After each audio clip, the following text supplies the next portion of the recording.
Salut.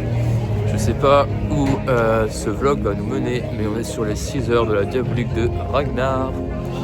Et je sais pas si la vidéo va avoir du contenu ou pas. Je vais essayer de filmer quand j'ai le temps. On est sur les 6 heures de la Diabolique de Ragnar. Et c'est parti.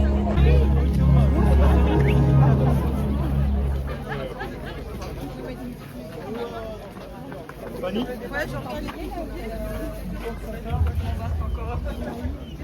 On pense qu'il va bloquer. Moi, je ne comprends rien.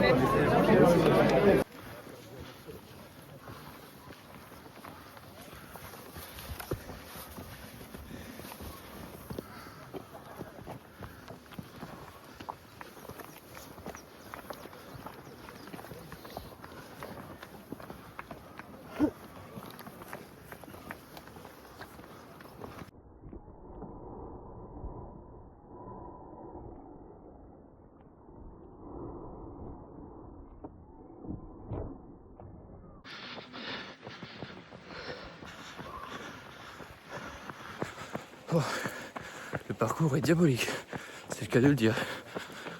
J'ai déjà fait 2 kilomètres. Là, j'ai pris une montée bien montagneuse là, une grosse descente à 23%. Pouh, ça envoie. Pouh. Beautiful landscape at your right. J'en perds mon anglais. Très sévère.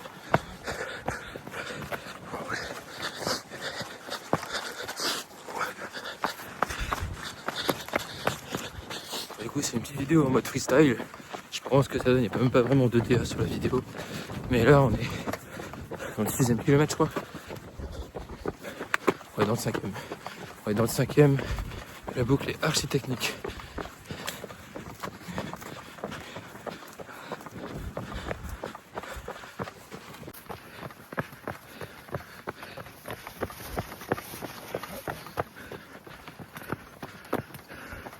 Là, globalement, on court sur route. On est à 240 de D+, sur 5 km. Voilà. Je lâche l'info comme ça. Cette info, elle est pour les connaisseurs. Les connaisseurs, ils vont faire le calcul, ils vont se dire « Ah oui !» Donc voilà. 240 mètres de D+, dénivelé positif, sur 5 km. Faites ce que vous voulez de l'info, mais les connaisseurs sauront. Voilà. Le long de la première boucle, c'est bien sévère. Grosso modo, c'est des grosses montées comme ça. Grosso modo, on est en escalade, plus que courir. Et après, des petits secteurs de plat rocailleux. Et grosso modo, là, c'est chaud. Après la première boucle, je l'ai faite en 1h10. On pense qu'on va tourner à peu près autour de ce temps-là, en descendant donc vers 1h30, je pense. Je suis déjà reparti pour la boucle numéro 2. J'ai fait 2 minutes de pause.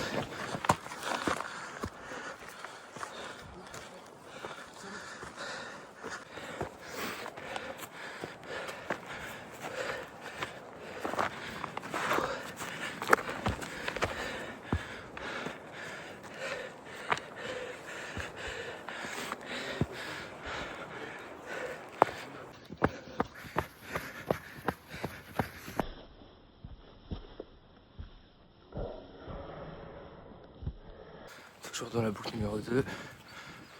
Comme prévu, on en chie. C'est assez dur.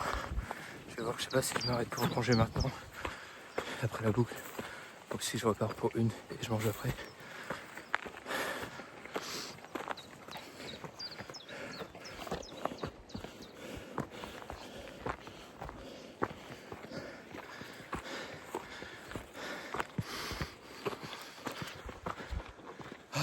Hop. Qu'est-ce que j'ai à raconter là? Bon, on arrive vers Erqueville pour la fin de la deuxième boucle. Bon, ça se passe bien, je suis sur une bonne dynamique. Je vais faire à peu près le même temps que la première, je pense. Mais peut-être que je vais recommencer une boucle directe. C'est possible. Comme ça, quand je vais repartir, ça sera pour une seule boucle. Comme mon objectif, c'est de faire 4. Et ça sera moins dur mentalement de se dire j'ai une boucle à faire. Pourquoi pas en faire une 5e au cas où, que de repartir et de se dire j'en ai deux à faire. Mentalement, je pense que c'est un petit hack mental. Je vais voir, mais c'est possible que je fasse ça. Alors, du coup, comme prévu, je viens de commencer la troisième boucle directe. Comme ça, dans ma tête, après, je vais me dire que j'aurai qu'une seule boucle à faire. Et ça va être beaucoup plus simple dans la tête. Donc là, j'ai peut-être en chier un peu. Là, ça commence à tirer un peu. Mais honnêtement, ça va, je suis sur une bonne dynamique. Le tour d'avant était en 1h11. Le tour encore d'avant, 1h10. Donc là, parfait. Puis là, en plus, ça va, j'ai trouvé mes repères. Je sais, maintenant, je connais maintenant le parcours. Je sais à quel moment faut que je marche, faut que je cours. Donc en vrai, ça va. Je commence à avoir une légère tension dans la cuisse à droite. Honnêtement, ça va. C'est l'avantage, c'est qu'on peut marcher pour récupérer. En même temps, c'est là qu'on n'a pas vraiment le choix. Mais bon. Mais sinon, ça, c'est très beau. Et c'est pas mal pour le moral. C'est mieux qu'il pleuve et tout. Juste le seul truc, c'est qu'il fait froid. Donc, je pense que mon survêt, il y a de fortes chances pour que je le garde jusqu'à la fin. A few moments later. Là, ça commence à être dur. Là, ça commence à être dur. Je commence à avoir des boules dans les jambes, là. Ce qui, en d'autres termes, veut dire que ça commence à cramper un peu, là. Et ouais, 24 bornes, 1200 mètres de D+. Je commence à être en légère décomposition, là. Faut que ça tienne là. Ça va tenir dans la tête, là. Comme d'hab, le mental avant tout. À la fin de cette boucle, je vais pouvoir casser la croûte. Ça va faire du bien. Là, c'est vraiment dur. C'est vraiment dur. J'ai des crampes sur les deux jambes. J'arrive plus à mettre un pied devant l'autre, c'est terrible. Je suis complètement tétanisé. Je suis à la limite de plus pouvoir bouger là.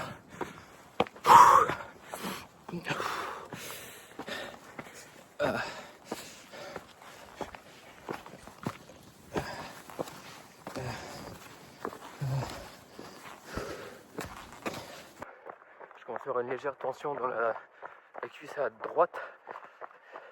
Honnêtement, ça va. Ça, c'est terrible, j'arrive plus à mettre un pied devant l'autre.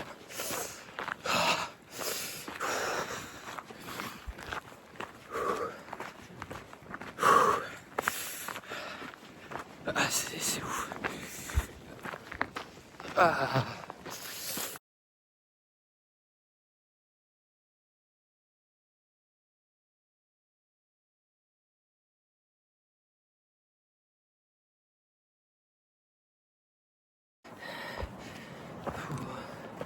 Grosse crampe.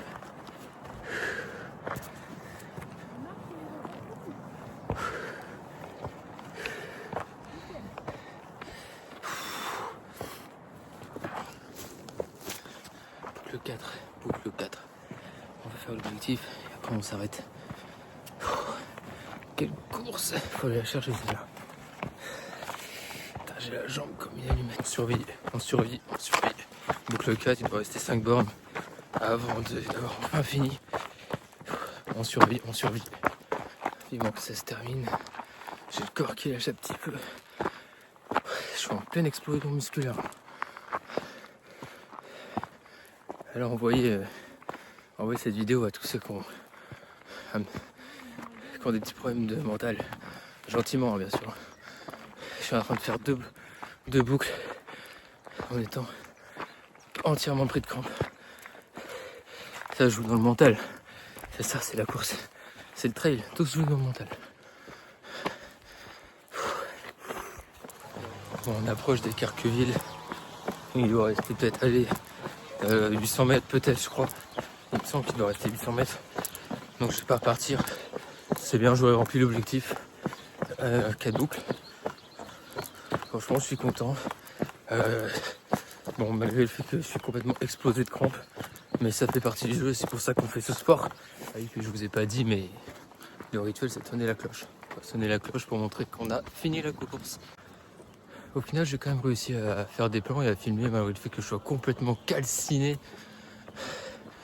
au niveau mental. Là, j'arrive pas à réfléchir de manière rationnelle. Donc ouais, je pense qu'on aura quand même des petites vidéos. Je vais essayer de monter tout ça. Bon, bref, on se retrouve pour la cloche.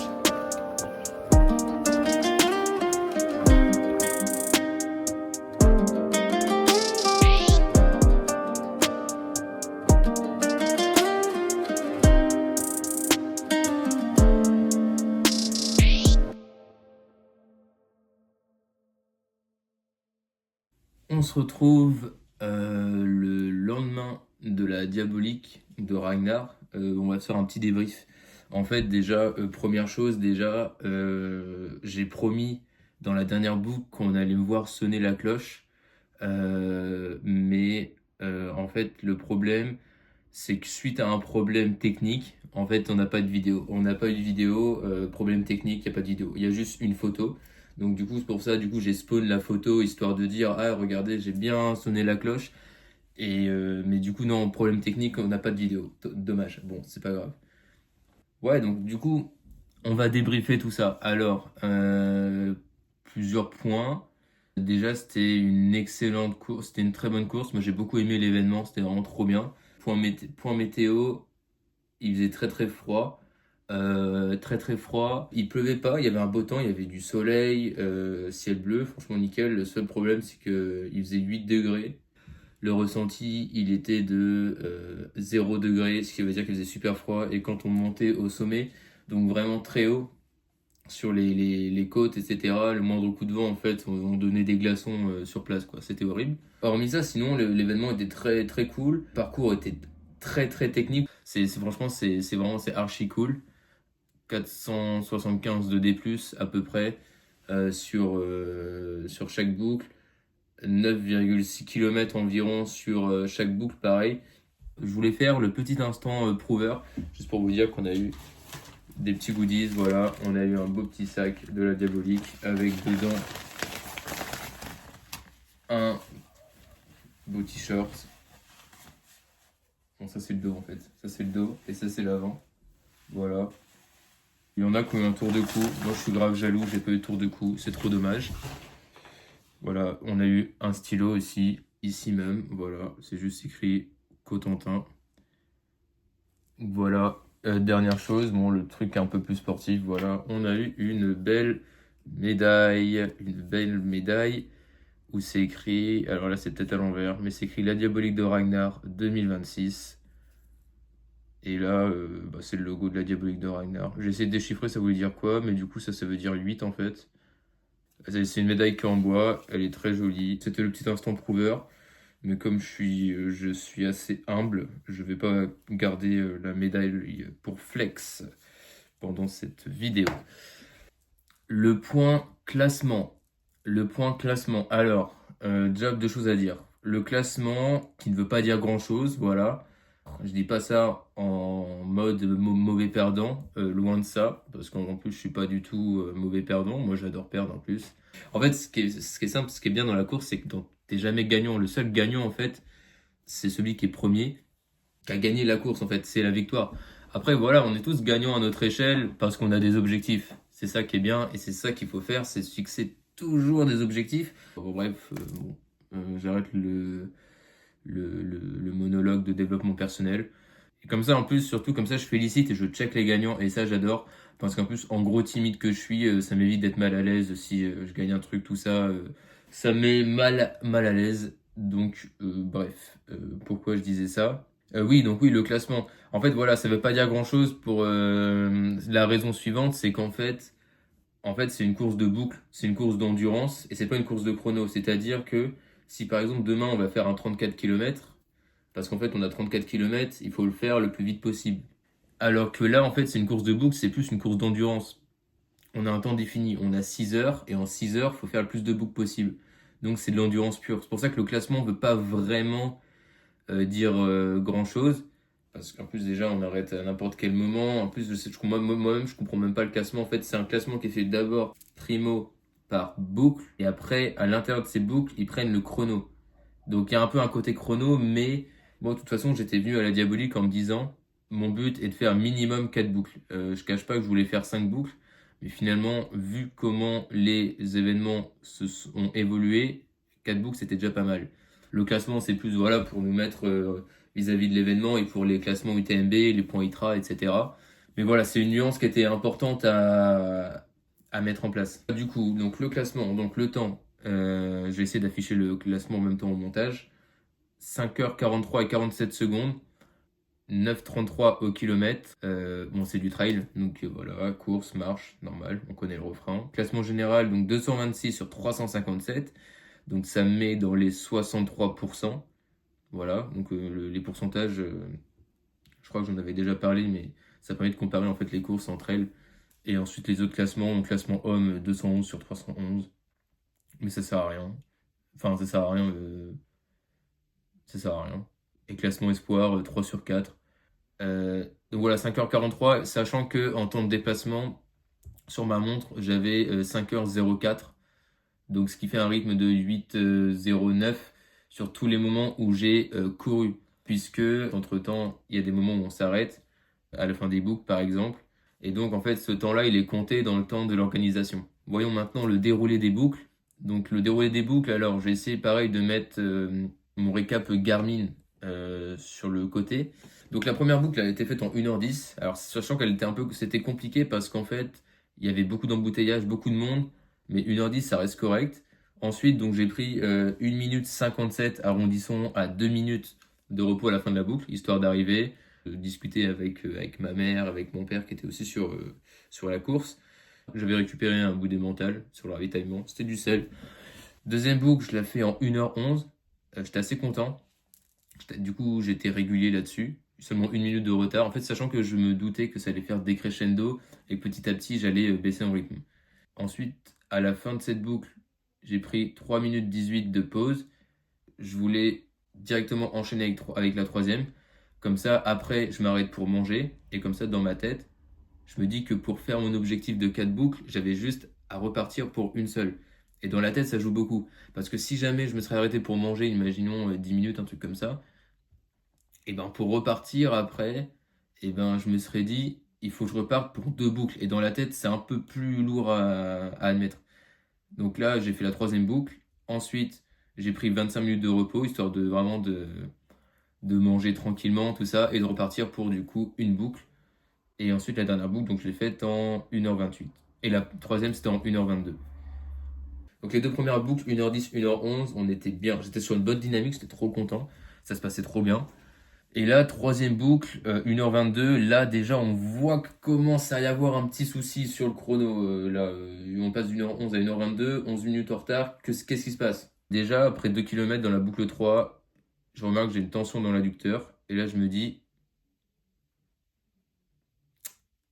c'est problématique. Et au final, avec du recul, en fait, petit fun fact, mais je dis que c'était l'adducteur, c'était pas du tout l'adducteur. C'est juste le haut de la cuisse. Mais à ce moment-là, j'étais peut-être un peu paumé dans ma tête. Je perdais peut-être en lucidité. Et je me suis dit, c'est l'adducteur. C'était pas l'adducteur. Voilà. Donc il faut que je revoie l'anatomie des jambes. Je repars et là, monter, et là, c'était trop compliqué en fait. À chaque appui que je faisais dans la montée, ça déclenchait une tension au même endroit. Et là, je me suis dit, c'est mort, ça va cramper. Et ça n'a pas loupé, ça n'a pas loupé. 3 km plus tard, il devait rester 2 km, grosse montée, et là, méga crampe, et là, c'était horrible. Là, vraiment, en fait, j'arrivais plus à mettre un pied devant, j'étais explosé. Ça commençait à être le haut de l'autre cuisse, je commençais à avoir les jambes lourdes, c'était compliqué.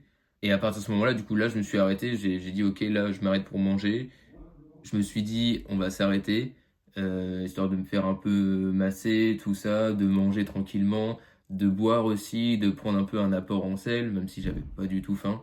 J'arrivais même pas à manger un truc. En fait, si je mangeais, mais j'arrivais pas à avaler, c'était trop compliqué. En fait, j'étais tellement focus dans ma course qu'en fait, j'avais pas envie de manger. On avait préparé des sandwichs, j'avais même pas envie de manger les sandwichs, même qu'ils étaient coupés en petits triangles. J'avais pas envie, je voulais repartir direct. Donc j'ai quand même mangé, je me suis forcé à manger, voilà, banane, tout ça, un peu de sel, tout ça. Et finalement, je suis reparti pour une dernière boucle. Et là, à ce moment-là, je me suis dit, en fait, là, on va pas faire 5 boucles. Et voilà, en fait, à quoi ça sert d'empiler une cinquième boucle si c'est pour marcher? Et donc, voilà, j'étais bourré de crampes. Ça partait dans tous les sens. Cuisse gauche, cuisse droite, près du genou. Les mollets n'ont rien pris. Les mollets ont rien pris. Vraiment, tous les quadriceps, ils ont pris. C'était terrible. Vraiment, c'était horrible. Je crois que j'ai jamais été dans un état comme ça. Donc voilà. Et là, à ce moment-là, je me suis dit, ok, je suis venu là pour faire mes 4 boucles. On va faire 4 boucles. Et donc, j'ai forcé le corps à empiler une dernière boucle pour remplir l'objectif. En fait, je suis venu pour faire 4 boucles. Donc, je repartirai avec 4 boucles quoi qu'il arrive. J'ai conscience que c'est une sacrée manœuvre mentale à se dire, même pour n'importe qui en fait. Et en fait, je me suis dit, voilà, j'ai un objectif et j'ai une motivation. Et finalement, c'est le mental qui a joué. Je sais que tous les sportifs qui regarderont la vidéo, qui écouteront, vont se dire, mais en fait, des crampes, quand elles arrivent, elles vont jamais repartir. Et c'est quasi autant s'arrêter. Et des crampes, c'est une vraie crampe, c'est des douleurs terribles. Et moi, c'était la première fois que ça m'arrive vraiment en pleine course. Ça m'est déjà arrivé après les courses, mais en pleine course, ça m'est pas arrivé. Et là, je me suis dit, tant pis, elles sont là. Et maintenant, on va jouer avec. Et on y va, quoi. Donc, j'ai forcé le mental et bon après je vous rassure ça ressemblait pas à grand chose, c'est à dire que dans les montées j'étais là et en fait je traînais ma jambe, j'avais l'impression d'avoir une béquille, d'avoir un bâton, une allumette au bout de la hanche et j'étais en train de me traîner vraiment, c'était horrible, mais au moins j'ai quand même fini ma 4e boucle, je l'ai fini en 1h28, donc seulement 6 minutes de retard par rapport à la boucle d'avant. C'est pas non plus un échec de ouf entre la première boucle et la dernière. Ça fait qu'il y a juste 18 minutes au final d'écart, ce qui est pas non plus énorme. Là actuellement à l'heure où je parle, je suis complètement explosé. J'arrive pas. Je descends l'escalier, je prends 2 minutes à descendre un escalier. Je suis quand même très content en fait mentalement d'être passé au-dessus de la crampe et de m'être dit c'est bon en fait si j'ai des crampes, bah maintenant on va courir avec des crampes, il y a quoi maintenant? Parce qu'au milieu de la boucle 3, jusqu'au moment où j'ai arrêté, il devait rester environ 20 km et 1000 mètres d'ascension encore. Jusqu'au moment où j'ai arrêté, donc ou à peu près à 37, il s'est passé peut-être 17 km quoi. Donc j'ai fait à peu près 17 km et 1000 mètres de dénivelé positif sous crampe quoi. Et je suis assez content d'être passé au-dessus de ça et vraiment mentalement, je trouve que c'est une très belle victoire.